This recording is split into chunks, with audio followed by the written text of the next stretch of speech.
এই মুহূৰ্তত মই বৰ্তমান উপস্থিত আছোঁ IIT গুৱাহাটীৰ যি ভূপেন হাজৰিকা প্ৰেক্ষাগৃহ আছে এই প্ৰেক্ষাগৃহত আছোঁ আৰু মই দেখিবলৈ পাইছোঁ যে কেম্পাছন গোপাল ঠাকুৰে দেখুৱাইছে যে অসম চৰকাৰৰ যি আৰোহণ কাৰ্যসূচীৰ অংশ হিচাপে ইয়াতে এক অনুষ্ঠান ৰখা হৈছে আৰু ইয়াতে প্ৰায় 4 শতাধিক বিদ্যালয়ৰ পৰা ইয়াৰে ছাত্ৰ ছাত্ৰীসকল ইয়ালৈ আহিছে। তেওঁলোকৰ উদ্দেশ্য হ'ল জ্ঞান আহৰণ আৰু IITৰ লগতে ইয়াৰ বিভিন্ন স্থানলৈ তেওঁলোক গৈছে আৰু তেওঁলোকে যিমান পাৰে জ্ঞান আহৰণ কৰাৰ চেষ্টা চলাইছে। এয়া হৈছে অসম চৰকাৰৰ আৰোহণ কাৰ্যসূচী আৰু আৰোহণৰ অংশ হিচাপে IIT গুৱাহাটীত বৰ্তমান এই পৰিৱেশ দেখিবলৈ পোৱা গৈছে আৰু IIT গুৱাহাটীৰ যি ডক্টৰ ভূপেন হাজৰিকা প্ৰেক্ষাগৃহ আছে এই প্ৰেক্ষাগৃহত 3খন জিলাৰ প্ৰায় 4 শতাধিক শিক্ষানুষ্ঠানৰ প্ৰায় 4 শতাধিক ছাত্ৰ ছাত্ৰী ইয়ালৈ আহিছে। মই কথা পাতিবলৈ যত্ন কৰিম। বাইদেউ আপোনাৰ ওচৰলৈ আহিছোঁ, কিমান আছে ষ্টুডেণ্ট?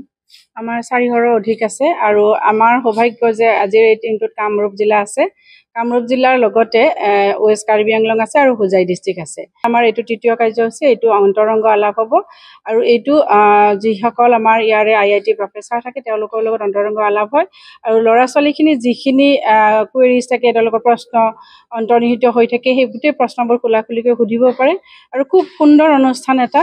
ল'ৰা ছোৱালীখিনি বহুত ক্ষেত্ৰত নিজৰ এইম যিটো আছে সেইটো লক্ষ্য নিৰ্ধাৰিত কৰাত বহুত সহায়ক হয় আৰু অধ্যয়নৰ